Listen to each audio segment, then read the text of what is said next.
Honorable Madagoda says drug kingpins must be apprehended.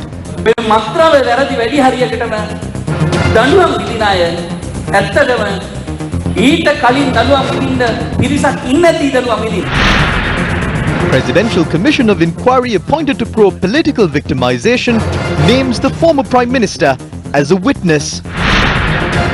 Forest destruction in Vanyagama, an area in the Tabover Forest Reserve. 2 customs officials arrested for releasing a container with 33,000 kilograms of turmeric. Mangala and Udayanka meet. Okay, see you. Paranalu. Desapalane Mitrakamai Deka.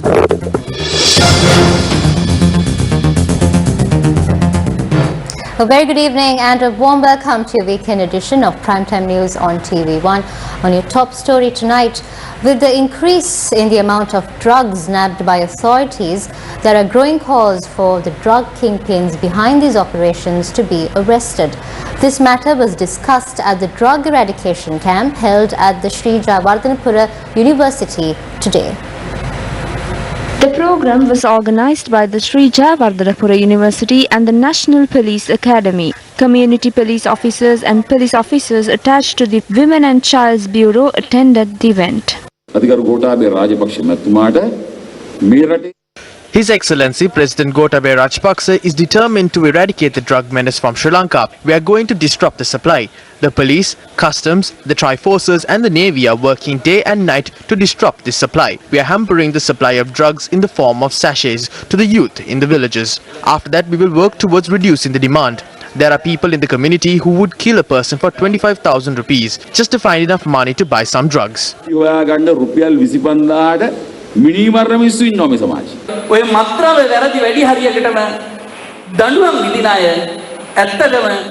These people who are in jail for drug-related offences are in prison, while there are others who need to be jailed before them. The police always look at the results and not the reason. Only the man who sells the drugs and consumes the drugs are apprehended. The man who distills the alcohol and the man who drinks it are apprehended. But no one speaks about the network above that. Now even venerable theros are being used to advocate for cannabis. On the other hand, they are saying that we are not growing this cannabis for us. It is only to be exported. So what we are saying is that as long as our people don't die, it is fine. It is alright if other people die.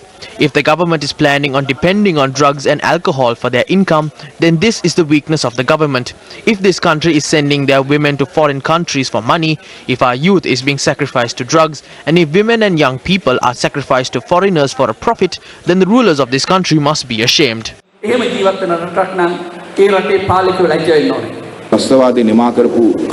are a group that eradicates terrorism. Let's find a solution to these issues as a country. These are examples of how other countries dealt with such issues. We cannot do the exact same thing because we are a Buddhist country. We cannot kill people to stop this menace.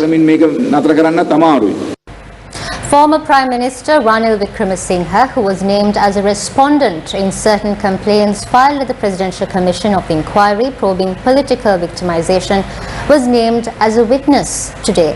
Chairman of the Commission, retired Supreme Court Justice Upali Aberatne, said that this decision was reached after considering the testimony made by the former Prime Minister regarding a complaint filed by the former Secretary of the Ministry of Economic Development, Dr. Nihal Jaytilaka. Prime Minister Ranil Wickremesinghe appeared before the Presidential Commission of Inquiry probing political victimization for the second day today. Former ministers Mangala Samaravira, Patali Champika Ranavaka, Malik Samaravikrama and parliamentarian Anurakumara Disanayaka also appeared before the Commission today. The Commission was probing a complaint lodged by former Secretary to the Ministry of Economic Development, Dr. Nihal Jaytilaka, and the former Director of the Divinaguma Department, Kitsiri Ranavaka. Dr. Nihal Jaytilaka had complained to the Commission that he was arrested based on political influence over an incident relating to the payment of severance and bonuses to employees of the Divinaguma Department who voluntarily resigned. Kitsiri Ranavaka alleged that he was arrested and remanded for printing traditional calendars by the Divinaguma Department carrying the image of Mahinda Rajapaksa in the year 2015 based on political influence. Former Minister Patali Champika Ranavaka, who was named as a respondent in the case, appeared before the commission to testify today. Former ambassador to Russia, Udayanga Veeratunga, also arrived at the commission. When former Minister Mangala Samaravira was leaving after testifying at the Presidential Commission, he met with former ambassador to Russia, Udayanga Veeratunga. මේ ඉන්නේ මේ කොහමද අන්න එනවා කියලා කිව්වා ආවේ නෑනේ අපි ගියා අපි කොහේ යන්නේ ඔයා එනකම් බලන් ඉන්නවා කේස් එක දැම්මා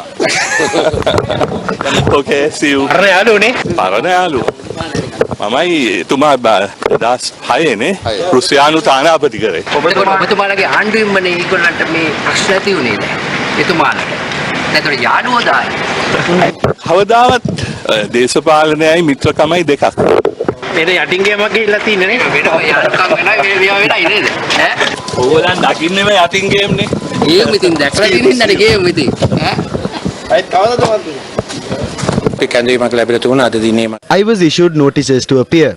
I testified. I answered cross questions. We clearly stated that it was because of strong demand from the people against these acts of corruption that we established this anti-corruption committee. There is nothing illegal about it. If there is any illegality, it must be questioned before the Supreme Court. There is no illegality in the money that was spent for the committee as it was approved by the cabinet. These are cases that are currently being heard before the High Court.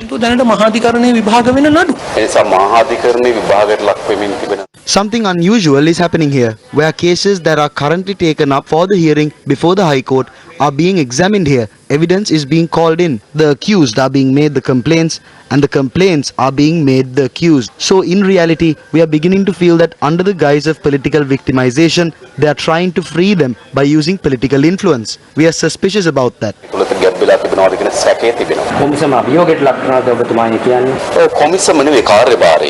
Not the commission but their activities. We know that the commission to probe political victimization have been established even before, but none of those commissions examined matters that are being taken up before the High Court. Many commissions have been appointed in our country. These commissions, as we saw in the past, are another way of wasting the money of the general public. We hope and pray that is not the case.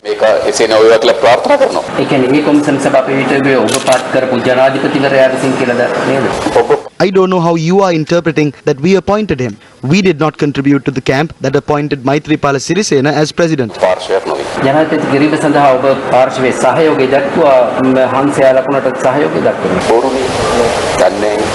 Meanwhile, this is how parliamentarian M.A. Sumandiran and former Prime Minister Ranil Wickremesinghe left the premises after testifying.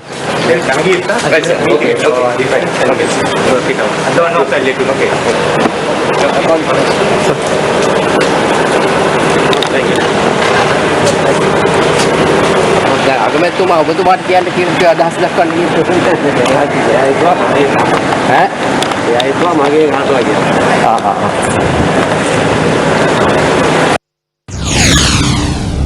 Meanwhile, the new chairman of the committee to investigate political victimization in the public service, Minister of Transport Gamini Lokuge, and members of the committee met the Prime Minister yesterday.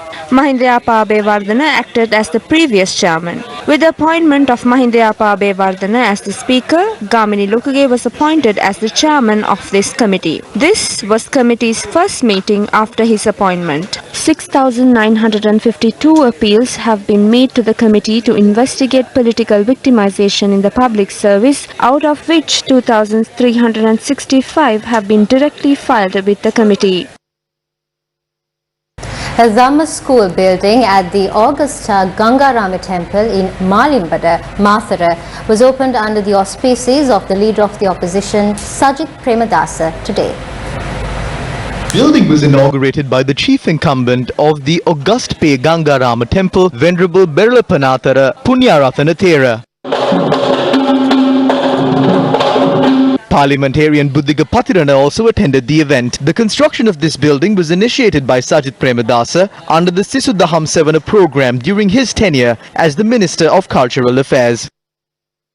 We hope to provide the leadership to the country by initiating the green project on a regional level in order to protect the environment. I would like to say that we are the first political party in the country that is working with the vision of creating a greener future for the country. We obtained the blessing of the Mahasangha to carry out this initiative in 14,022 Grama Niladhari divisions and 51,000 small villages. This event took place today simultaneously with the process of building the grassroots organizational network of the Samagi Jana Balavegiya. Grassroots level committees kick-started today in the Gaul and Mathura districts. The leader of the opposition attended a phase of the Haritha Divayana Agaya Pahadana program held at the Pitabaddara Gorakavela Shri Vipulasara Pirivena.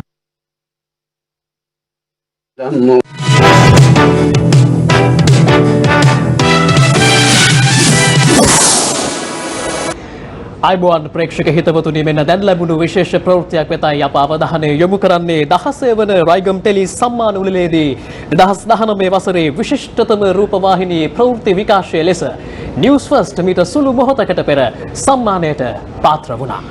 தற்போது கிடைத்த செய்தி ஒன்று 2019ஆம் ஆண்டுக்கான ரைகம் விருது வழங்கல் விழாவில் ஆண்டின் சிறந்த செய்தி ஊடகத்துக்கான விருது நியூஸ் ஃபர்ஸ்ட் வசமானது. Newsfirst won the most coveted award at the 16 Raigam Tellies for the most outstanding news channel for the year 2019. Tellies 2019 වසරේ විශිෂ්ටතම රූපවාහිනී ප්‍රවෘත්ති විකාශය සිරස TV News First ඒ ඔබයි.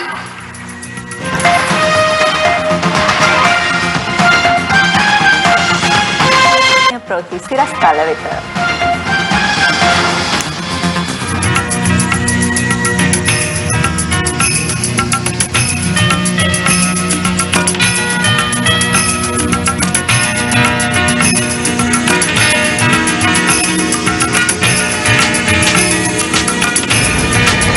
වසරේ සම්මානනීය මාධ්‍ය වැඩසටහනින් හිමි සම්මාන හිමි වූයේද සිරස TV නාලිකාවටයි ඒ මංශයේ වැඩිම සම්මාන සංඛ්‍යාවක් හිමි කර ගනිමින් මේට අමතරව නිවුස් ෆර්ස්ට් තවත් සම්මාන රැසකින් පිදුම් ලැබුවා.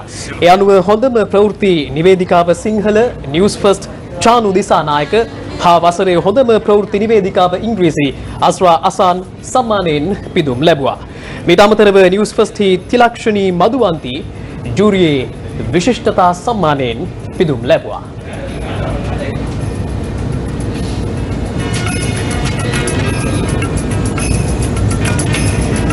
තිලක්ෂණී මදුවන්ති ජූරියේ විශේෂ ඇගයීම් සම්මානය දිනාගත්තේ පෝරකය ප්‍රවෘත්ති විශේෂාංගය වෙනුවෙන්. 2019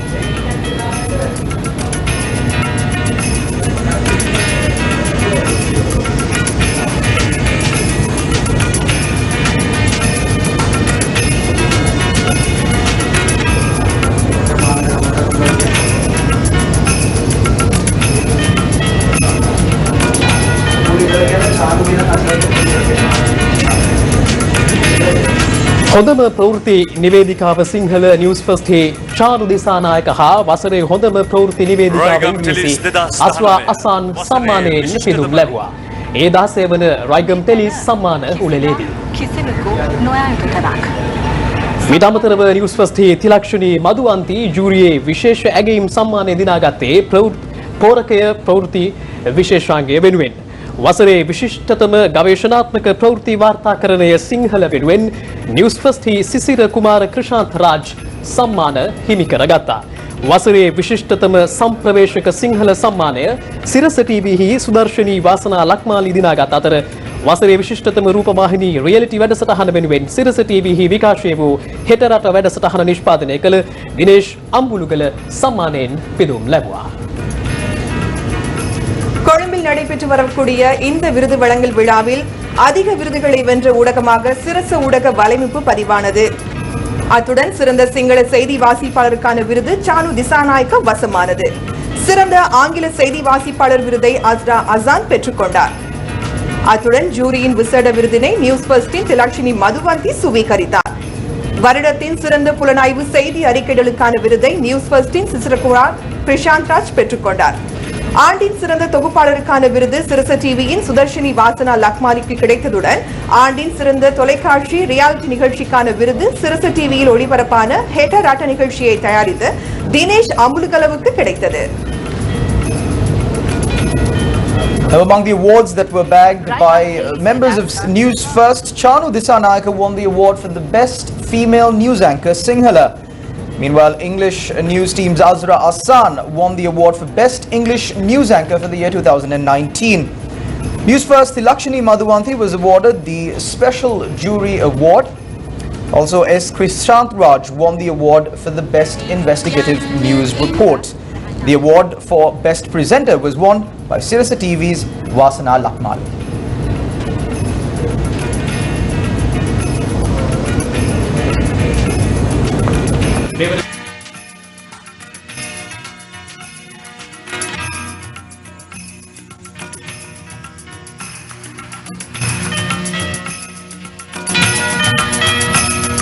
Raigam Telis 2019.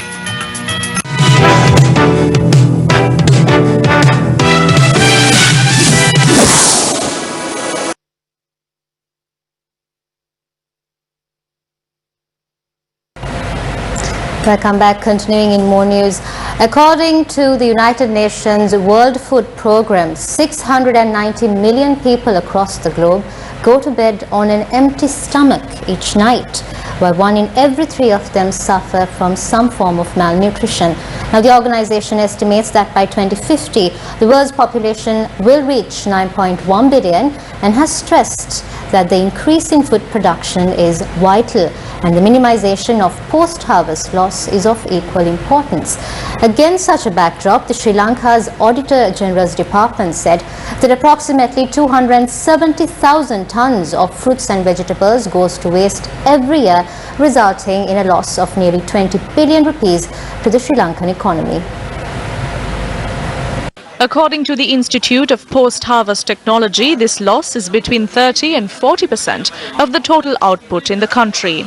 The report, citing data of the Ministry of Health, said the malnutrition level of children below the age of 5 stands at 21%, while 73% of the senior citizen population in the country does not have access to sufficient fruits and vegetables. According to the report, the absence of a cultivation plan in the country, non-receipt of a reasonable price to the farmer, higher purchasing costs to the consumer and a decrease in the quality of produce has led to a surplus in harvest in several parts of the island. The report points out that suitable packing methods must be introduced to control the loss caused due to the transportation and packing process. The Auditor General points out that export facilities must be promoted within the country and government intervention is required to ensure the producers receive a reasonable price. When we are getting loss more than 40 or 50%, we have to replace that amount for consumption. That means again there's another loss. So that has not been calculated. Most of our farmers are used to pack early days in the gunny bags, now in the poly bags. At the point of wholesale market and the retail market, there's no storage facilities and there's no cool rooms facilities in this country. As an alternative solution, the Auditor General recommends the broadening of Sri Lanka's vegetable and fruit export market. In 2018, Sri Lanka reported only 24,845 metric tons of vegetables and 76,997 metric tons of fruits to approximately 11 countries. It points out that these figures are approximately 2 to 4% of the total production output in the country, and expanding the export market can contribute to price stability in the sector to a certain extent as well. When speaking of expanding the export market in Sri Lanka, the locals living near the Dadaroya area secure a special place when it comes to farmers who are keen on exporting their produce. These farmers supply green leaves to many parts in the island. They claim that Sri Lanka lacks a proper mechanism to export their produce overseas, even though a high demand for such products exists in many countries including the United Kingdom, Canada, Netherlands and the Middle East. The locals claim that if a proper monitoring system is in place, they can cultivate green leaves of export quality. These farmers have been challenged due to the shortage of fertilizer for their cultivation. Because of the lockdown and COVID outbreak, we have focused on producing organic fertilizer. We are currently using this for our cultivation. Because of the non-chemical fertilizer base we use for our cultivations, there is a high demand for our products in the foreign markets. 80% of the current green leaves exports are cultivated in this area. These locals request the authorities to set up a proper mechanism that would facilitate their exports. They urge the authorities to intervene and ensure intermediaries will not be allowed in the process.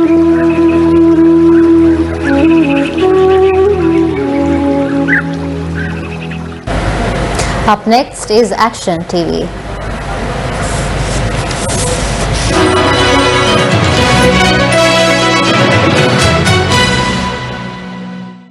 The destruction caused to this forest can be clearly seen when you travel 8 kilometers after taking a turn to the Vanniyagama Forest Reserve from the Pahariya junction along the Putlam-Anuradhapura main road.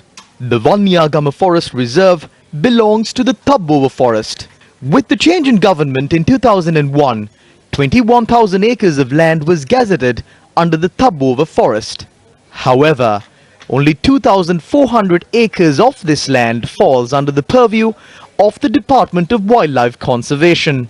Therefore, the activities of the Department of Wildlife Conservation inside the Thabbowa Forest Reserve is minimal, to say the least.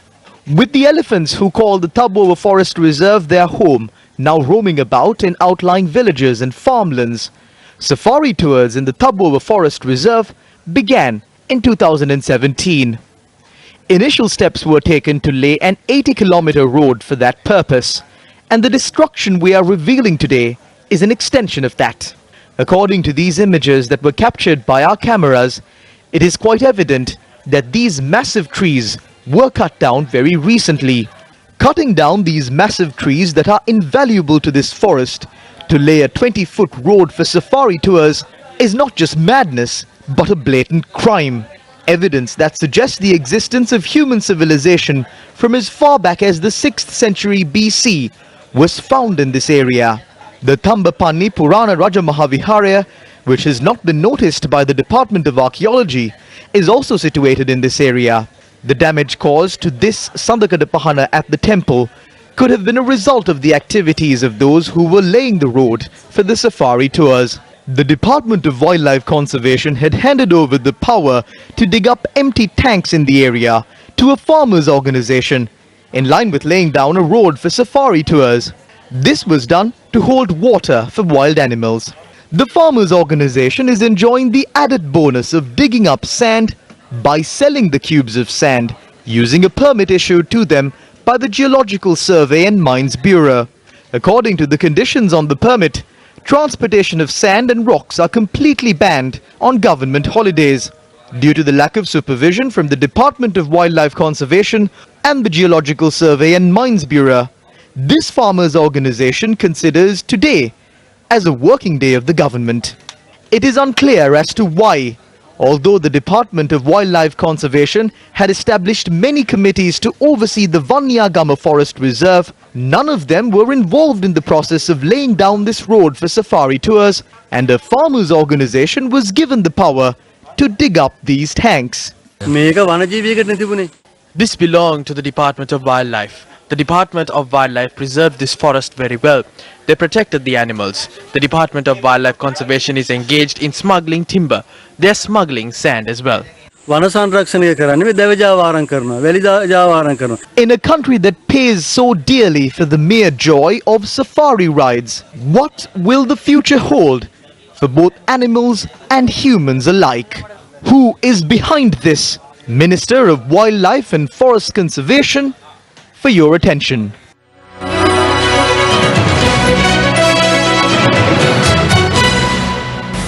Up next is the Green Minute segment.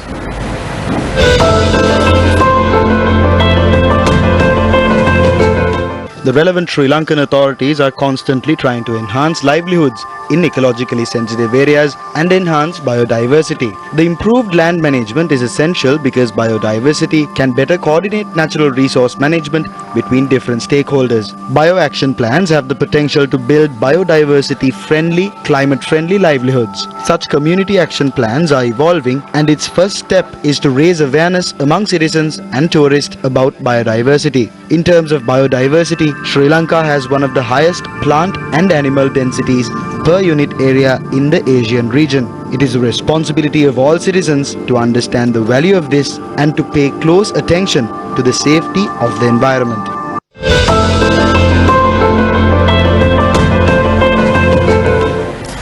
On to some headline-making news. 2 customs officials have been arrested for releasing 33,000 kilograms of turmeric.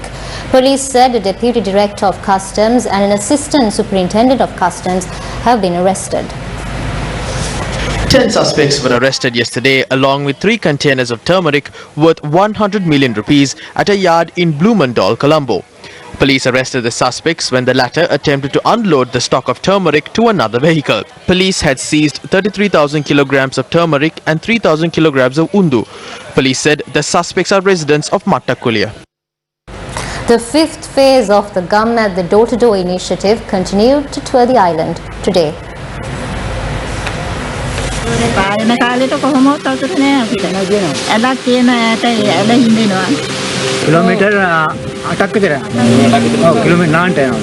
The residents of Valikadatanna, Pahata Heva Heta in Kandy are suffering without clean water. Although the Mahavali River flows close to this village, these people have no way of getting any water. They are forced to travel to another village 8 kilometers away to collect water.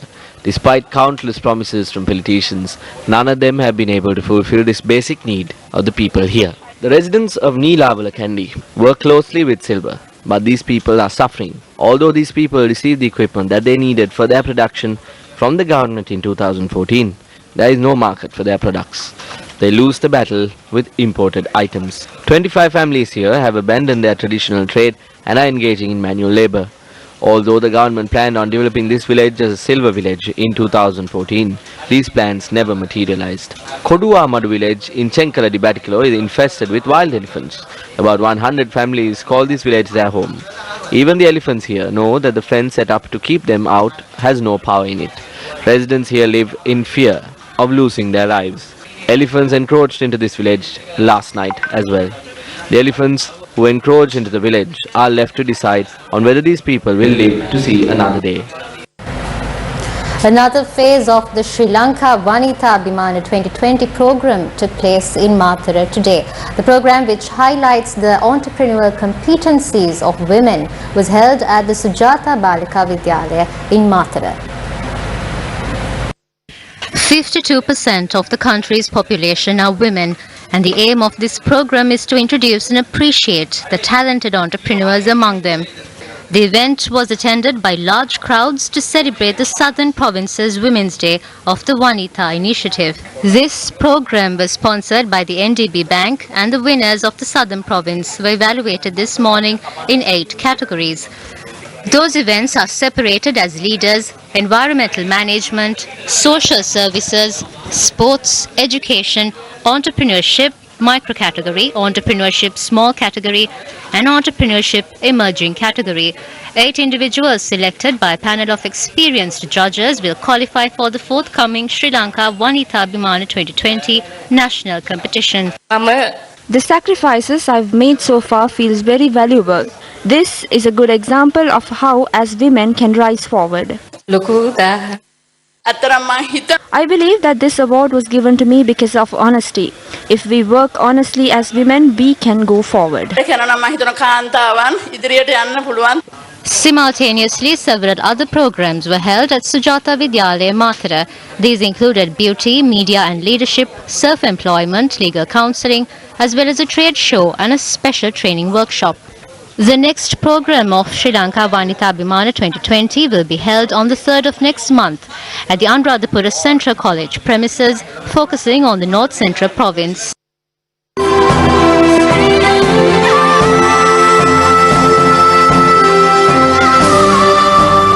The Colombo Stock Exchange gained 5.2% during the week ending 18 September. During the week ending yesterday, the all-share price index gained 281.76 basis points, while the S&P SL20 gained 153.16 basis points. Yesterday, the market saw a 4th consecutive day of over 3 billion rupees of turnover, whilst both the all-share price index and the S&P SL20 index gained momentum. Weekly turnover exceeded 15.9 billion rupees, while foreign purchases exceeded 958 billion rupees. Super September was on override this week with 4 out of 5 trading sessions recording over rupees 3 billion turnover for the week. Earlier last week, we witnessed the psychological resistance level of 5,500 being broken, with retailers stepping in while foreign investors remained on the sideline. While the highest contribution to turnover for the week was led by the banking counters, contributing nearly 36%. Notably, we witnessed the food and beverage counters taking the lead after a lapse of 4.5 months. Foreign activity was at a minimum, with selling pressure absorbed by local retailers. According to the recently released annual report, net foreign outflows from the Colombo Stock Exchange stood at 12 billion rupees, while capital generation stood at 89 billion rupees in 2019. Turnover during the year was 171 billion rupees, a decline of 14.5% compared to 200 billion rupees in 2018. Market capitalization increased marginally to 2.85 trillion rupees from 2.84 trillion rupees in 2018. Former Defence Secretary Hemasiri Fernando has said that the arrest of April 21st terrorist attacks mastermind Zaharan Hashim had been thwarted to a certain extent due to political influence. He made these remarks in a testimony at the Presidential Commission probing last year's April 21st attacks today. In his testimony, former Defence Secretary Hemasiri Fernando said that political factors had negatively impacted certain security-related matters in the eastern province.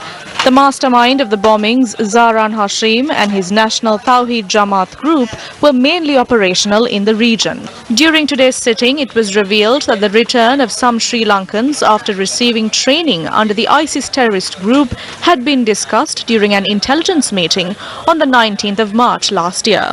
Fernando admitted that this posed a threat to national security and the people, and that there were sufficient legal provisions to take relevant action. However, he pointed out that certain political factors, including the need to appease Muslim politicians, had thwarted the process.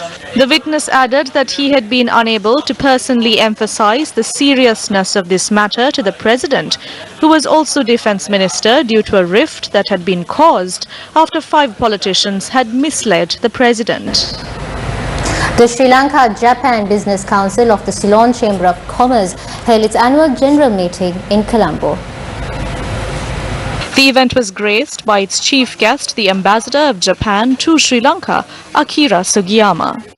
I would like to express our solidarity with the people and the government of Sri Lanka in combating against COVID-19, while commending the strong leadership of the government and the business leaders of Sri Lanka in tackling successfully the unprecedented challenges posed by COVID-19. Japan has provided $9.6 million grant aid to help Sri Lanka's fight against COVID-19. I want to refer to a visit some years ago of senior Japanese Vice Minister Kazuyoshi Akaba, who in his talks emphasized on the need to formulate a free trade agreement between Sri Lanka and Japan. Unfortunately, this initiative also remains unrealized, and we hope that talks will be revived towards finalizing the free trade agreement to benefit Sri Lankan exports to Japan.